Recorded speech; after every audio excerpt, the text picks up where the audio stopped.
There was a man called Elimelech. His wife was Naomi, and the two sons were named Mahlon and Helion. Because there was a famine in the land, they left the hometown of Bethlehem and settled down in Moab. Then Naomi's husband Elimelech died, so she was left with her two sons. They married Moabite women. Mahlon married Ruth, and Helion married Orpah. Then Mahlon and Helion also died, so Naomi was left without her children and her husband. And this is where our story starts. 3 women, all without husbands, all without sons. But first, let's look at what happened to the widows in ancient Israel. Obviously, if you have sons, you can stay with them, like Jesus' mother Mary. If not, then here are some of the options. There is yibum, which is a kind of levirate marriage, and you can find that in Deuteronomy 25, 5-6, which says, "If brothers dwell together and one of them dies and has no son, the dead man's wife is not to be married outside to a stranger. Her husband's brother is to go to her and take her as his wife, and perform the duty of a brother-in-law. Now the firstborn that she bears is to carry on the name of his dead brother, so that his name will not be blotted out of Israel." That's not an easy commandment to carry out, as we shall see later. What if the brother-in-law doesn't want to do this? Well, luckily, if that's the right word, there's another commandment written back to back with this, and that commandment is called chalitza, starting right after on verse 7 on the same passage. And it says, "But if the man does not want to take his brother's widow is to go to the elders at the gate and say, 'My brother-in-law refuses to carry on his brother's name in Israel. He is unwilling to perform a brother-in-law's duty for me.' Then the elders of his town are to summon him and speak to him. And if he stands firm and says, 'I do not desire to take her,' then his brother's widow is to come to him in the sight of the elders, pull his sandal off his foot, spit in his face, and reply, 'So will it be done to the man who does not build up his brother's house.'" Quite humiliating, if you ask me, but it is an interesting custom nonetheless. In fact, to prepare for this presentation, me and my wife actually watched a movie called Loving Leah, which has its whole premise on yibum and chalitza. If you have to pick a movie at this time of COVID-19 or any other time, it's quite a fun watch. Well, anyway, back to the scripture. What if the man who died was a single child, so the widow has no brother-in-law to begin with? Who is to take care of her? The answer is she will go back to her father, and we see that in Leviticus 22. It isn't really talking about widows, but about how to be holy as a priest. For example, if you're ceremonially clean, you can eat the food from the sacrifice. That's what the passage is about, but we can get a clue. In chapter 22:13 it says, "But if a Kohan's daughter is a widow or divorced, and has no child and has returned to her father's house as in her youth, she may eat from her father's food." So to summarize, here are the options for a widow. Number 1, stay with your children. Number 2, marry your brother-in-law. And number 3, return to your father, who will find you a new husband. So that was just a quick overview of the law and custom of the time. And it will help us better understand the stories and the characters in the book of Ruth. So let's get back to the story. Naomi is left with her 2 daughters-in-law, Ruth and Orpah. Sadly, all 3 are widows, and all 3 are without sons. Remarkably, Ruth and Orpah continue to stay with Naomi. When Naomi is ready to go back to Bethlehem, she told her daughters-in-law, "Go, return each of you to your mother's house. May Adonai show you the same kindness that you have shown to the dead and to me. May Adonai grant that you find rest, each of you in the house of her own husband." They all started to cry bitterly. Ruth and Orpah said, "No, we will go back with you to your people." From their conversation, we can tell that Ruth and Orpah are still young and good for marriage. If they choose to, they have futures waiting for them. But they chose to stay with Naomi and to stay in the name of the dead husbands. And that is why Naomi said, "May God show you the same kindness that you have shown to the dead and to me." The English word kindness here in the original Hebrew is chesed. We will talk more about that later. But for now, just remember, chesed. This is important. But Naomi insisted. She said, "Go back, my daughters. Why should you go with me? Do I have more sons in my womb who could become your husbands? Go home, my daughters. I am too old to have a husband. Even if I were to say that there was hope for me and I could get married tonight and then more sons, would you wait for them to grow up? Would you therefore hold off getting married?" So here we see Naomi referring to the levirate marriage that we saw in Deuteronomy 25. She wanted the best for her daughters-in-law too. If she has more sons, they can take care of Ruth and Orpah, but she is too old to make that happen. And so she said, "No, my daughters, it is more bitter for me than for you, for the hand of Adonai has gone out against me." Naomi is grieving for sure. She talks about her kindness to the dead. She talks about herself being too old to have any children. But I think she genuinely cared for her daughters-in-law. The best hope for a future for Ruth and Orpah was to go back to their parents. Notice also that if the girls really did so, Naomi would be all by herself. That is the kind of love that doesn't seek any gain for oneself. After Naomi insisted, Orpah left, but Ruth stayed. And she said, "Do not plead with me to abandon you, to turn back from following you. For where you go, I will go, and where you stay, I will stay. Your people will be my people, and your God my God. Where you die, I will die, and there I will be buried. May Adonai deal with me, and worse, if anything but death comes between me and you." By human calculation, Ruth's future lies in her mother's house. Instead, she chose to stay. A childless widow herself would not abandon another childless widow at the cost of her own future. With that, I think it is a good time to bring back the word I ask us to remember: kindness, or chesed. One translation is loving devotion, which I think is a pretty good one. It is found all over what we called the Old Testament, over 250 times, and almost half of that is in the book of Psalms. Here are some examples in Psalms 118, where it talks about God's chesed, or his loving kindness endures forever, 4 times in a row. It is the word of choice in the Old Testament to talk about God's love, the kind of love that is overflowing, enduring, sacrificial, and chesed cannot be bound by rules and regulations. It breathes life into rules and regulations. A person with devotion doesn't need to be compelled to do good. On the flip side, you cannot stop someone with a devotion from doing good, even if the act of kindness works against himself or herself. Is there a chesed in the New Testament? In fact, there is, a very familiar one to most Christians. Mark wrote in his gospel about Jesus and his disciples sitting in the temple watching people put money in the offering box. Some rich people put in a lot of money, some very little. Now this story is about free will offering. What does that mean? Broadly speaking, there are 2 kinds of offering: those that are required by law and those that are from free will. If it is required by law, there will be a set amount of money.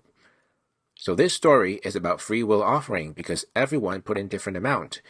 It is important to note that there is no obligation whatsoever to participate. It is free will. While Jesus and his disciples were watching, along came a poor widow who put in 2 small copper coins. Mark says it's worth less than a penny.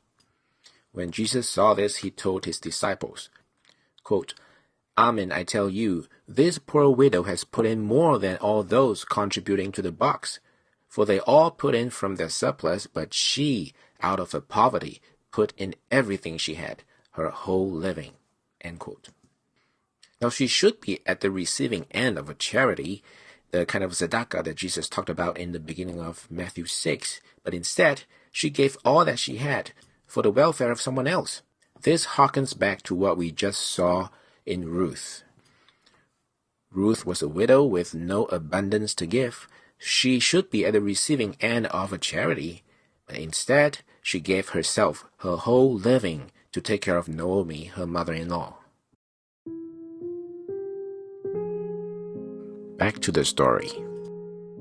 So Naomi traveled back to Bethlehem, taking along Ruth, her Moabitess daughter-in-law. When they arrived, it just happened to be the beginning of the barley harvest. In other words, it's Pentecost, or if you like to say it in Hebrew, it's Shavuot. So Ruth told Naomi, "I'm going out to other people's barley fields to pick some grains for ourselves." Now how was this possible, you say? Was she going to steal? Was she becoming a thief? Well, not quite. Let's talk about Pentecost.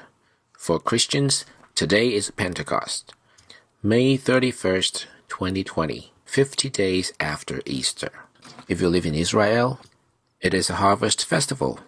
Sure, every farming civilization has some form of harvest festival. Here in the United States, we have two, Halloween and Thanksgiving, because one is not enough. Pentecost, or Shavuot, being a biblical holiday, the Bible has something to say about it. If you're curious to find out more, you can look at Leviticus chapter 23. Verse 9 to 22 talks about harvest festivals. It tells you how to count the days and what kind of sacrifice and how to party. But verse 22 sticks out like a sore thumb, which says, quote, "Now when you reap the harvest of your land, you are not to reap to the furthest corners of your field or gather the gleanings of your harvest. Rather, you are to leave them for the poor and for the outsider. I am Adonai your God." End quote. In some other places in the Bible, it talks about the poor, the outsiders, and the widows. So Pentecost is more than just celebrating harvests. It is also for the Israelites to remember that they were once foreigners and outcast in Egypt. God remembered them and took them out of Egypt, made a covenant with them, and now they are to do the same to the poor, the outcast, the widows, the orphans, and the foreigners, to be a light and to give hope, so that they also may see God's love. So the answer is no, Ruth was not trying to be a thief. She was a widow, and being a Moabitess, she was also a foreigner. The law that we just read says she can glean in the field. So she was going to find out for herself if it was so. She came to a field and started picking grains from the corners and the leftovers, just like the law said, and she worked hard. Sometime later, the owner of the field came. His name was Boaz, and he happened to be a relative of Elimelech, Ruth's late father-in-law, Naomi's late husband. Tradition says that he is of the same generation and about the same age as Elimelech. He noticed Ruth and found out about her story from the workers in the farm. So he went to Ruth and said, "Listen to me, my daughter. Do not go to glean in another field or even pass on from here. Stay close to my female workers. Keep your eyes on the field that they are harvesting and follow after them. I strongly ordered the young men not to touch you. When you are thirsty, you can go to the jars and drink from the water that the young men have drawn." Then Ruth bowed down with her face on the ground and asked, "Why have I found favor in your eyes that you have noticed me, even though I am a foreigner?" And Boaz said, "All that you have done for your mother-in-law since your husband's death has been fully reported to me. How you left your father and mother and the land of your birth and came to a people you did not know before. May Adonai repay you for what you have done, and may you be fully rewarded by Adonai, God of Israel, under whose wings you have come to take refuge." So Boaz expressed his admiration of Ruth because of her chesed, or her sacrificial way of loving kindness for Naomi. At mealtime, Boaz said to Ruth, "Come over here, eat some bread, and dip your peas into the wine vinegar." So she sat beside the harvesters, and he held out to her roasted grain.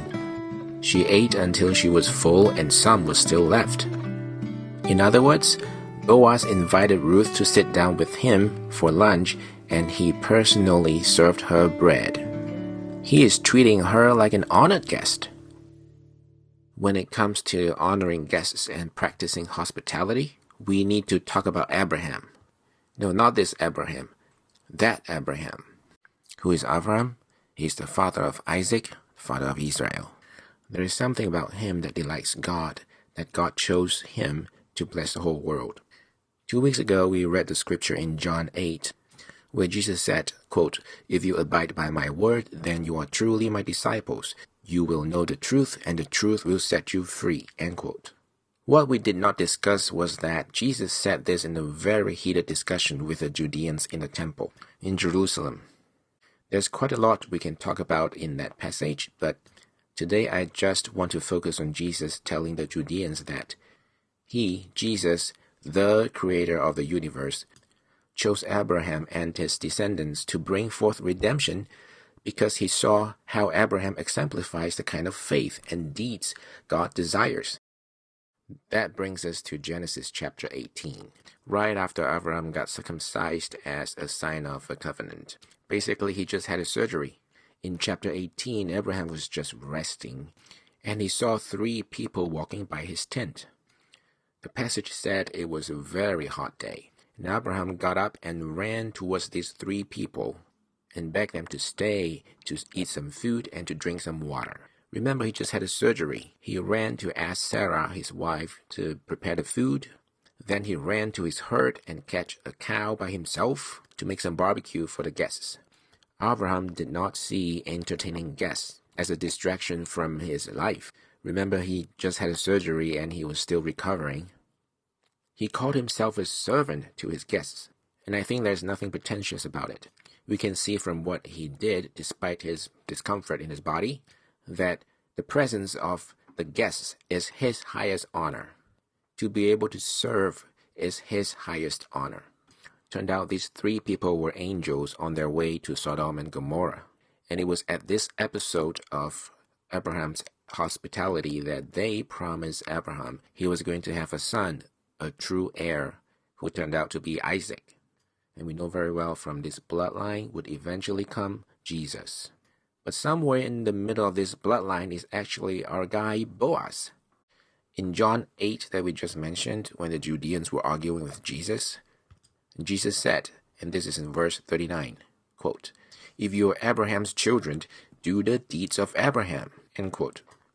And here we see how Boaz served Ruth at lunch, as if it was his honor to have Ruth as a guest. We are seeing a true descendant of Abraham according to Jesus' standard. A poor widow, a foreigner, came to his field for charity, and in turn, he served her like how Abraham served God's angels. What kind of humility and submissiveness was that? And Boaz's devotion to serve went far beyond lunchtime. Remember, Ruth came to his field to pick leftover grains. And we already saw in the law of Pentecost about allowing the poor and the foreigners to pick grains. Boaz was already doing what the law said simply by allowing Ruth to be there. But he ordered his harvesters to purposely leave more behind for Ruth to pick. He did not tell Ruth about that. He told his harvesters. It was up to Ruth whether she will pick the extra leftovers. Ruth's honor was also in her delicate situation as a widow foreigner. It would be a big smack in the face if Boaz simply handed her a truckload of grain. And here we see Boaz was devoted to protect her honor. He cared very much for her material needs, but he did so to elevate, not diminish her integrity. Now, who would do things like that? People we see in the movies all the time, like Alfred to Bruce Wayne, like a butler to a master, like servants to kings, like Abraham to the angels, like Jonathan to David, like Boaz to Ruth, like Jesus to you and me. At the end of the day, Ruth went home to Naomi. This is towards the end of chapter 2 in the book of Ruth. So Ruth went home tired from a day of work, even more tired from schlepping all the extra grain she picked from Boaz's field. Naomi took a look at her and the bag and goes, "What happened, girl? God bless the person you worked for today." And Ruth said, "His name is Boaz." Naomi said, "May he be blessed by Adonai, who has not stopped his kindness to the living and to the dead." Here's the word chesed again, describing Boaz this time. She continued, "This man is closely related to us, one of our kinsman redeemers." What is a kinsman redeemer, you say? In Hebrew, it's called goel.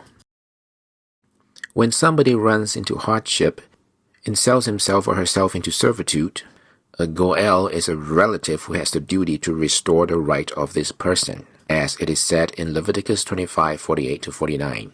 One of his brothers may redeem him, or his uncle's son may redeem him, or anyone who is a close relative to him from his family may also redeem him. And it was not until now that Ruth learned about the fact that Boaz was a relative. At Boaz's invitation, Ruth continued to glean in his field until the barley harvest season is over.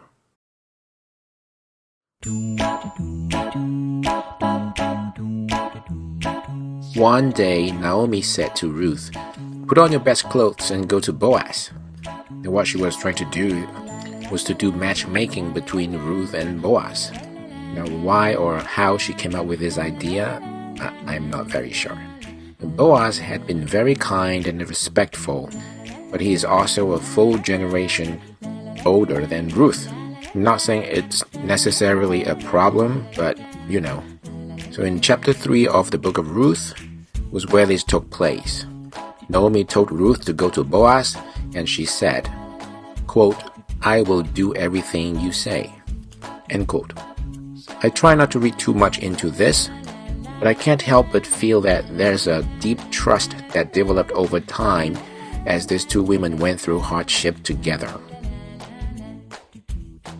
Next thing that happened was basically Ruth proposed the marriage to Boaz. That's right, Ruth proposed to Boaz. And she said, quote, "Spread the corner of your garment over your handmaid, for you are a goel," end quote. Goel meaning the kinsman redeemer, the close relative that we just talked about. At first Boaz was shocked, and then he replied, "May you be blessed by Adonai, my daughter. You have made the latter act of loyalty greater than the first, by not running after the young man, whether rich or poor.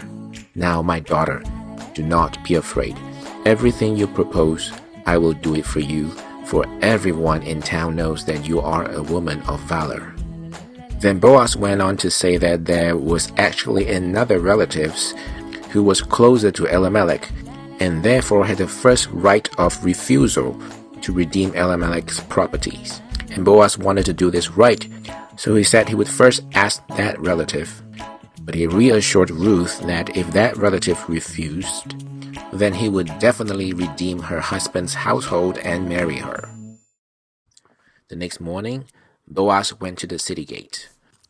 The close relative, the goel who was first in line, happened to pass by. So Boaz said to him, "Come over and sit down here, my friend." He also invited 10 elders from the town. The elders were basically judges who decided the matters of law. Then Boaz told the relative that Naomi was selling the land belonging to her late husband Elimelech, and he thought this goel, this relative, should know. He said, "Buy it in the presence of the people sitting here and in the presence of the elders of our people. If you want to redeem it, redeem it. But if it will not be redeemed, then tell me so that I can know, because there's no one else in line to redeem it. I am after you." Now the law in Leviticus 25 does not compel anyone to redeem a relative. It merely said that a relative in destitute cannot be refused a redemption if someone chooses to do so. So after hearing from Boaz, this relative said, "I will redeem it." Quite a righteous man. Then Boaz said, "On the day you buy the field from Naomi's hand, you will also acquire Ruth the Moabitess, the wife of the deceased, in order to raise up the name of the deceased over his inheritance." Now, I think this requires a little bit of explanation so we understand what is going on here. In their law that governs levirate marriage, which was called yibum we saw earlier on, It only compels brother-in-laws to marry a widow. And Ruth, as we have seen in the story, had no surviving brother-in-law. So Boaz was merely appealing to the goodness of the relative to get a Yibum-like marriage with Ruth. It would be out of his loving devotion, his chesed to Elimelech's household, but there were no obligations whatsoever.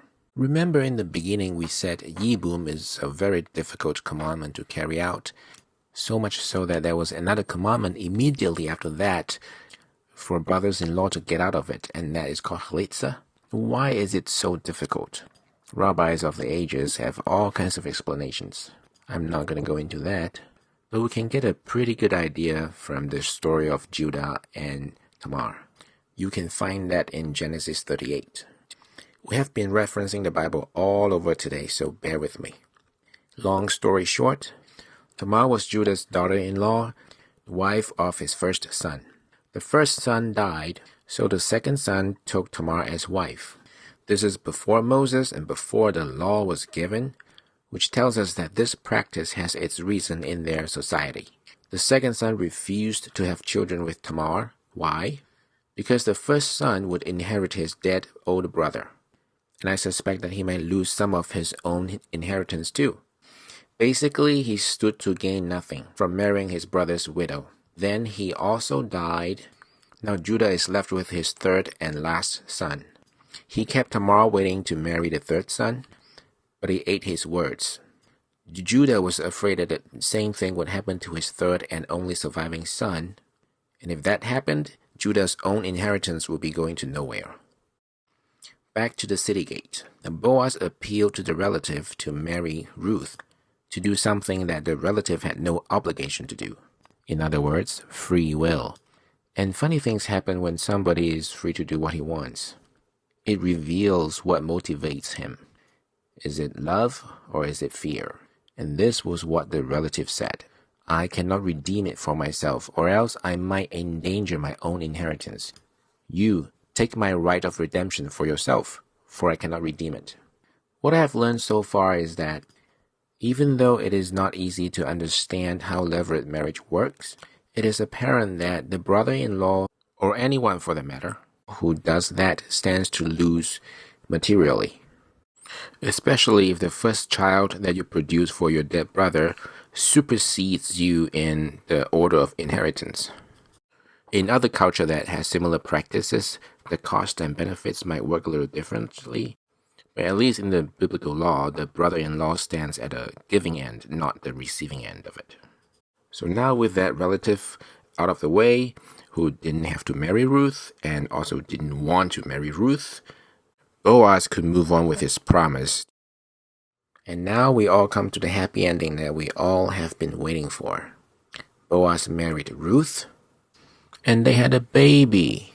And all the other women said to Naomi, Blessed be Adonai, who has not left you without a Goel today. May his name be famous throughout Israel. Whose name? The baby's name. Moreover, he will be to you a renewer of life and a sustainer of your old age. For your daughter-in-law, who loves you and is better to you than 7 sons, has given birth to him. And Naomi took care of this baby. Who was this baby? His name was Obed. He would be the father of Yishai, and Yishai the father of David, and from the house of David would come the Messiah. With that, I think it's time to wrap things up. I hope you have enjoyed the book of Ruth.